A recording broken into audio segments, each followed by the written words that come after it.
Seguimos en Tertulia de Jueves, seguimos con Antonio Mercader, Carlos Ramela, Oenir Sartú y Esteban Valenti. Vamos a la política de nuestro país. El ministro de Defensa Nacional, Eleuterio Fernández Huidobro, criticó ayer a los legisladores frente amplistas que impulsaron la ley interpretativa de la ley de caducidad, cuyos artículos 2 y 3 fueron declarados inconstitucionales hace poco por la Suprema Corte de Justicia. En una entrevista en Canal 4, Fernández Huidobro dijo que era previsible que la Corte declarara la inconstitucionalidad porque ya lo habían advertido todos los juristas que habían pasado por el Parlamento en las dos cámaras cuando se preparaba el proyecto. Fernández Huidobro recordó que, aunque él terminó votando la iniciativa, al mismo tiempo renunció a su banca porque entendió que se estaba ilusionando a la gente sabiendo que luego la desilusión iba a ser muy grande, y cuestionó la falta de autocrítica. El desastre era totalmente previsible. No he escuchado a nadie que se hiciera una autocrítica de haber conducido a ese desastre. Pero sí, echarle la culpa al ñato, como que yo soy el dueño de la Corte de Justicia y el dueño de la barrida, de sacar a la jueza Mota y no sé cuántas cosas más. Es una manera de ocultar las verdaderas responsabilidades, como se condujo al desastre del plebiscito en el año 2009, y después le echaron la culpa a los grupos más votados del Frente Amplio porque no habían. Siempre le echan la culpa a los demás. ¿Dónde están los que dirigen estos desastres? ¿Dónde están las verdaderas responsabilidades? Y los que impulsaron esa ley sabiendo de que iba a ser declarada inconstitucional. Por favor, yo no lo estoy diciendo ahora. Sí. Lo dijo la Capel en dos comunicados, lo dijimos en el acto, y que ojalá nos equivocáramos. Porque la ilusión. ¿Qué dicen ustedes sobre este episodio y esta polémica? Hay coherencia en lo de Fernández Huidobro. Digo, hay que recordar que él en su momento, votó, coherencia también relativa, ¿no? Porque votó a favor y renunció. Digamos, son esos casos de la disciplina partidaria que obliga a votar algo que ahora el propio Fernández Huidobro dice que era un disparate, que lo era porque iba contra dos cosas: contra la opinión de la cátedra, casi por unanimidad, y contra el pronunciamiento popular 2 veces consecutivas de la gente a favor de la ley de caducidad. Pero era crónica de una muerte anunciada. Fernández Huidobro lo dijo en su momento, dejó la banca, ahora es ministro de Defensa y tiene la posibilidad de que su voz se escuche. Otras voces, en cambio, no se pueden escuchar, y que decían lo mismo, ¿no? Esteban. Fuera de la forma que tiene Fernández Huidobro, que todos se la conocemos desde que salió de la cárcel y que también le permite aumentar la potencia de su voz, porque hay que saber que las formas en eso de la comunicación juegan. El fondo del tema es que yo lo reconozco una verdad, es decir, que todos sabíamos, estábamos avisados de que esa ley era una ley con una altísima probabilidad de ser declarada inconstitucional, lo sabíamos. Que desplazamos el debate del tema de fondo de los derechos humanos a un tema legal, que ahora además pasa por la Suprema Corte de Justicia, lo agrego yo. Era una cosa que estaba mal hecha y que efectivamente él votó, como votaron muchos, vamos a entendernos claro, votaron muchos por disciplina partidaria o porque era muy difícil dar la impresión de que uno no se jugaba a fondo por el tema de los derechos humanos, cuando en realidad jugarse a fondo por los derechos humanos es una batalla que se viene desplegando hace mucho tiempo de manera concentrando los aspectos políticos. ¿Tú estás sabiendo allí al voto, por ejemplo, de senadores del Frente de Sereñi? Sí. Yo creo que hay muchos, otros no, tampoco sería justo decir que todos, porque hay algunos compañeros que lo impulsaron. Ahora, hay que entender, y con esto termino, una cosa: ese tema de los derechos humanos tiene una mezcla extremadamente difícil de hacer, que es el tema político con el tema derechos humanos, el tema sensibilidad. Ahora, lo que él dice en ese aspecto, yo coincido con él.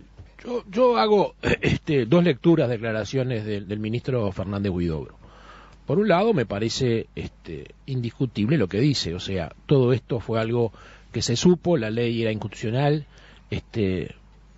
un sector del frente o algunos legisladores, que no solamente en este caso, sino en otros, pasan por encima de todo y creen que su voluntad alcanza para legislar lo que quieren, inventaron este disparate.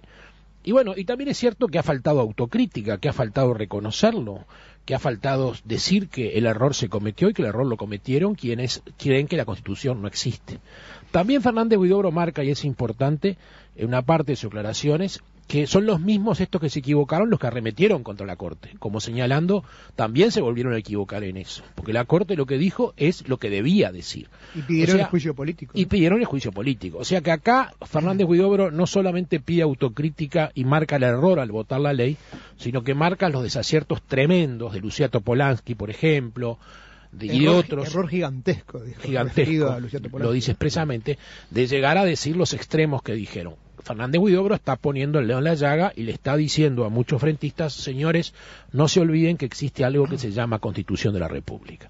Pero la otra lectura es que ¿hasta dónde llega esto de la disciplina partidaria? Porque si bien siempre existió esa muletilla, con este gobierno ya no sabemos cuántos son los legisladores que votan contra sus convicciones y sus principios, y hasta el propio presidente de la República ha abdicado de su responsabilidad y de su competencia en más de una ocasión, y cuando dice esto no va, esto no sale más, esto se acaba, parecería que después la disciplina partidaria obliga a otra cosa. Tenemos el caso de Astori, que hace 15 años que viene hablando muy bien de muchos temas, no solamente económicos, pero llegado el momento termina votando siempre con el Frente Amplio. ¿Qué es la disciplina partidaria? ¿Qué valor tiene y cómo hay que aplicarla? El impuesto a la tierra, ¿no? Muy importante. El impuesto a la tierra. Yo creo que lo que dice Fernández Huidobro es esencialmente cierto. Es decir, se sabía que esta solución era inconstitucional. Creo que ahí hubo un mix de... Creo que le falta decir algo más. Es decir, es cierto que había gente que lo que quería era hacer el saludo a la bandera de que una ley dijera que los delitos eran de lesa humanidad, que eran imprescriptibles, aunque no fuera a caminar. Vamos a ser claros. Pero también hay un sector en el gobierno que la ley le servía porque sabían que empantanaba la cosa. O sea, creo que hubo una especie de colaboración en sacar una cosa que sabían que no era una solución, pero cumplía otras funciones. Esa es mi convicción. Es un ángulo del que se habla poco, ese segundo que estás agregando, ¿no? Que hubo algo deliberado.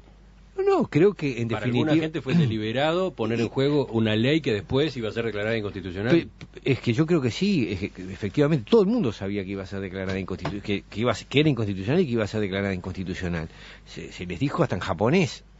Es decir, lo que pasa es que había me parece junto con mucha gente que de buena fe creía que con esto se solucionaba, había otros, menos ingenuos, que sabían que la cosa no iba a caminar. A algunos igual no les importaba porque el tema no les interesa que el tema que siga adelante, y otros simplemente quieren cumplir con el tema de poner en un proyecto de ley las cosas, ciertas convicciones que tienen que ver en esto con cuál es el derecho que rige en el Uruguay, si es el derecho internacional o el derecho constitucional. Sí. Y quiero agregar una cosa porque me parece que acá hay una falacia. Se dice que en el plebiscito del 2009, en fin, los que organizaron eso se equivocaron. Bueno, yo creo que eso no es equivocarse. Si recurrir a la opinión... Yo participé activamente en la promoción del plebiscito del 2009, estuve de acuerdo. Consultar la opinión pública, es decir, la opinión del cuerpo electoral, no me parece que esté mal. Sí creo que hubo una notoria frialdad del sistema político y de los sectores más fuertes del Frente Amplio con respecto a eso. Es decir, fue una causa que nació muy huérfana de apoyo político y así siguió. Esa es la verdad, es decir, el Frente no respaldó en eso y se perdió. Y creo que el error es no tener claro que cuando uno pierde, y que las soluciones políticas, cuando uno consulta al cuerpo electoral, es decir, a la máxima autoridad en el sistema democrático, y cuando pierde, no se puede seguir pretendiendo hacer soluciones políticas cuando está en minoría.